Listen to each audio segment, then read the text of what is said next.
Hi అండి. మనం రక్షాబంధన్కి బయట కొనకుండా ఇంట్లోనే సింపుల్గా 10 నిమిషాల్లో డబల్ కా మీట్ ఎలా చేయాలో చూద్దాం. ఇది కూడా నేను 2Kగా మీకు బ్రీఫ్గా చెప్తున్నా.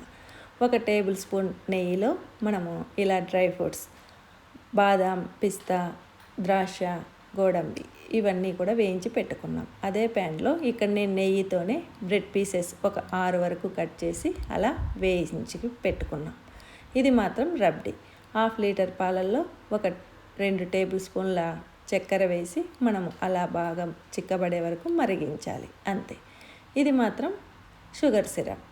3/4 కప్పు షుగర్లో 1/2 కప్పు నీళ్లు పోసి అది బాగా మరిగిన తర్వాత 1/2 టీ స్పూన్ ఇలాచీ పౌడర్ వేసి మనము వేయించి పెట్టుకున్న బ్రెడ్ పీసెస్ని దాంట్లో కలపడమే. అయితే బ్రెడ్ పీసెస్ వేసాక స్టవ్ మాత్రం సిమ్లో పెట్టుకోండి. ఇలా షుగర్ సిరప్ అంతా కూడా బ్రెడ్ పీసెస్ అబ్జర్వ్ చేసుకున్నాక మనం ఆల్రెడీ రెడీ చేసి పెట్టుకున్న రబ్డీని పైన పోసేసి తర్వాత మనం వేయించి పెట్టుకున్న డ్రై ఫ్రూట్స్ పైన వేయడమే.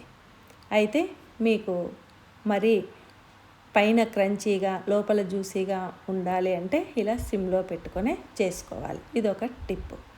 అంతేనండి. ఇలా మనం తక్కువ టైంలోనే 10 నిమిషాల్లో మనము 6 బ్రెడ్ పీసెస్తో ఇంటిల్లపాదికి కమ్మటి స్వీట్ రక్షాబంధన్కి తయారు చేసుకోవచ్చు.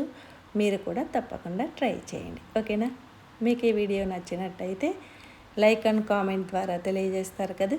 Thanks for watching. Please like, share and subscribe. Bye.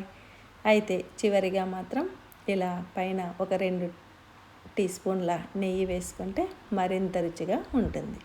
చల్లారాక ఇలా స్టోర్ చేసుకొని ఫ్రిడ్జ్లో పెట్టుకుంటే 2-3 రోజులైనా కూడా టేస్టీగా రుచిగా ఉంటుంది. Okay, bye.